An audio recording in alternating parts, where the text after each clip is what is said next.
What's going on, everyone? Welcome back to the show. So today we're going to take a look at the +1 model. We're going to take a look to see how many seats the Democrats could gain in the 2026 midterm election. This is based on information gathered by AI. I'll show you the formula. We'll take a look at this. We'll see if Democrats have a possibility of taking back control of the House and what possibility they have. So what margins are we looking at? So we're going to focus on that in this video. But first off, you guys can do me a favor. Please like the video. And if you're watching this video and you want to see more content like this, please consider subscribing to the channel. So let's get right into this. So what we're looking at is what I call the +1 model. So this is a model that I created. And so basically what I did is I trained AI to give us a prediction when it comes to the House of Representatives. Are Democrats going to be able to take back control of the House? And if they do take back control of the House, what is the margin that we're looking at?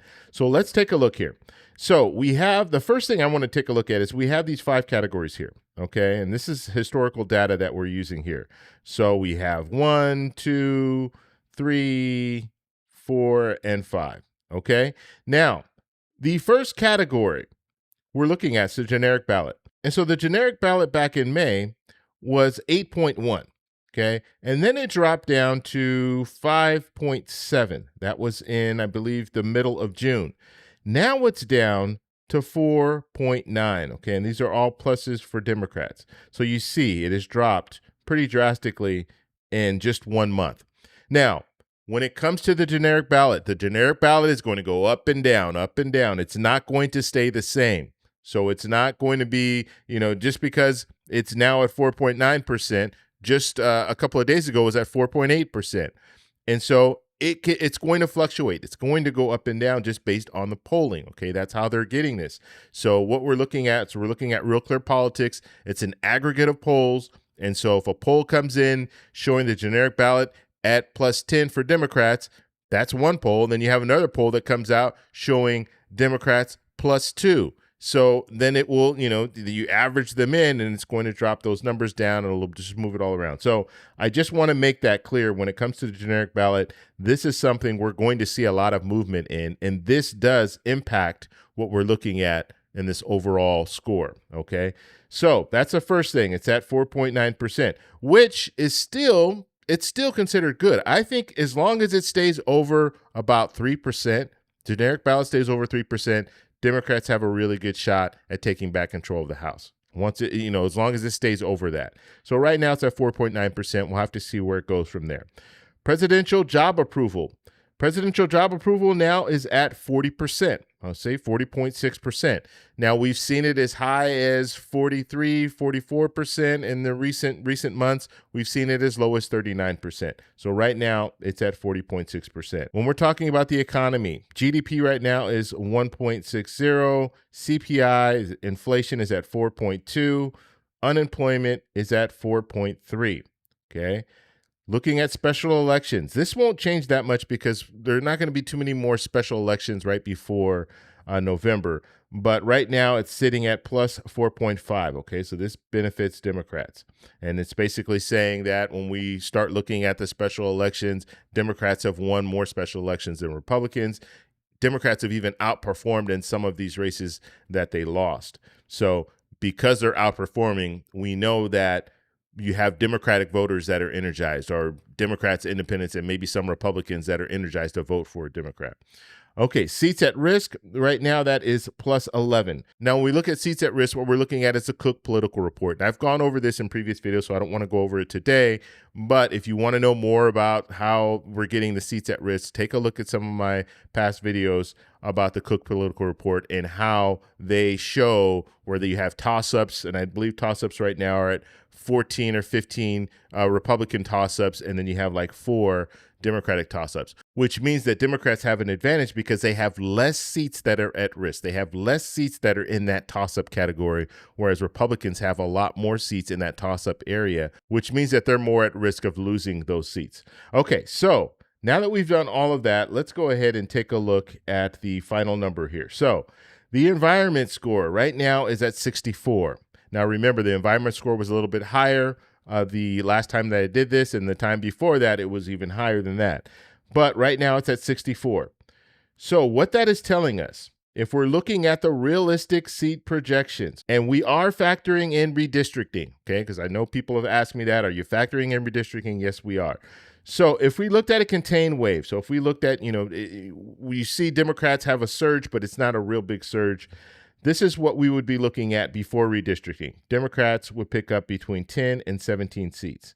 Now, after redistricting, Democrats would pick up 1 to 12 seats. Okay, now this is problematic because remember, in order for Democrats to take back control of the House, they need to net 3 seats.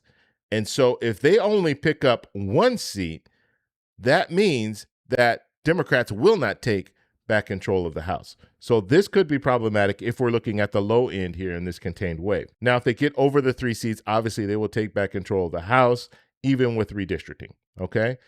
Looking at the moderate or more likely scenario, we're looking at Democrats. So before, Democrats plus 16 to 25 seats. Then after you factor in redistricting, and we're factoring in the high end here. So we're saying Republicans could pick up 9 seats in redistricting, okay? So when we're looking at it like that, we have Democrats plus 7 to Democrats plus 20. So that's what we could be looking at. And that's the most likely scenario. Now, if we see, and it says the wave breaks open, so we're talking about a tsunami here. We're talking about Democrats winning a lot of seats that they didn't anticipate winning. Then we would see Democrats at between plus 27 and plus 36.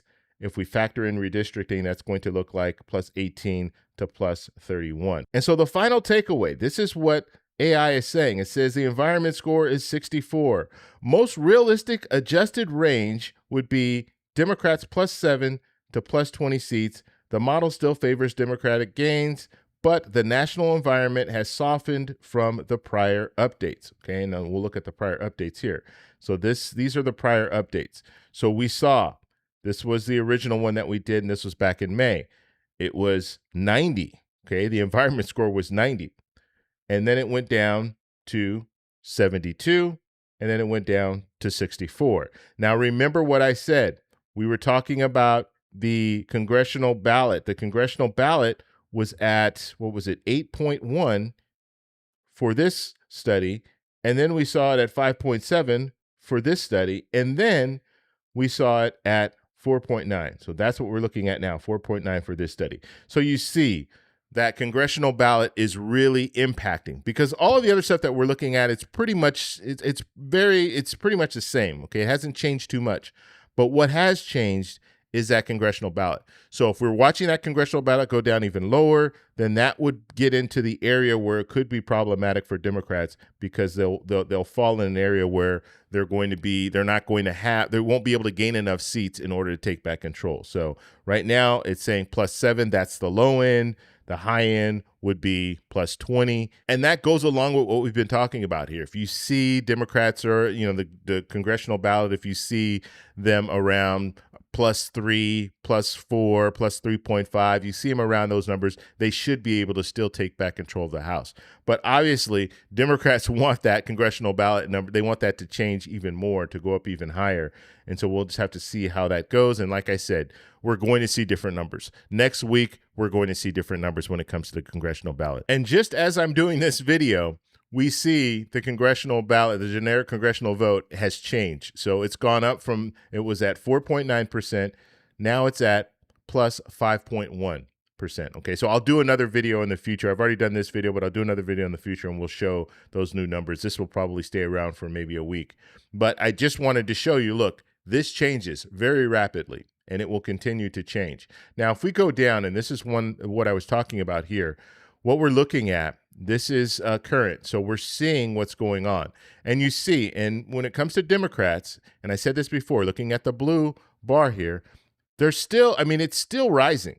Okay, you're seeing it rise, but now, it's kind of, dropped a little bit, and then it kind of flatlined here. Now it's rising just a little bit.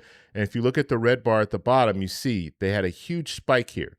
Okay, and when you have that huge spike, then that tightens these numbers. And that's why we see the number go from 8.1 down to 4.9 and now at 5.1. But you see it peaked out here for Republicans. It's peaked out for the red. And now it dipped a little bit, and now it's just moving sideways. And so that is what we're looking at right now with the congressional ballot. It's going to continue. But one thing that is consistent over time, we're seeing that Democrats are above Republicans, and you're seeing, even right here, you're seeing how this is widening, okay? It's still widening a little bit. You know, Republicans will bounce back a little bit, and then they'll start dropping again, then they'll bounce back. But when it comes to Democrats, and just one other thing that you can look at here is just look at the drastic movement, okay? You see drastic movement in this Republican chart here at the bottom. You see that huge dip. You know, what caused that? We don't know exactly, but you see that huge dip there, and then it rises back up. And then it doesn't go as high as it did before, but it rises back up, and then it starts to level off and then come back down. And so when it comes to the generic ballot, it will continue to go up and down. But now I want to know what you guys think. What do you guys think about the AI model? We'll do another one. I'll probably do another one in a few days just because we see some changes there, just to see what the numbers look like. But I want to know what you guys think. Do you think the AI model is pretty close with its prediction of between 7 and 20 seats? Let me know in the comments below. If you like this video, please give me a thumbs up. Please subscribe for more. And remember, stay informed, stay engaged, and I'll talk to you in the next one. Bye. So that's all we have for this video. Make sure if you guys want to send me an email, you can do that, david@thetecshow.com. Like the video, subscribe for more, and check out these videos over here for some more great content. Talk to you later. Bye.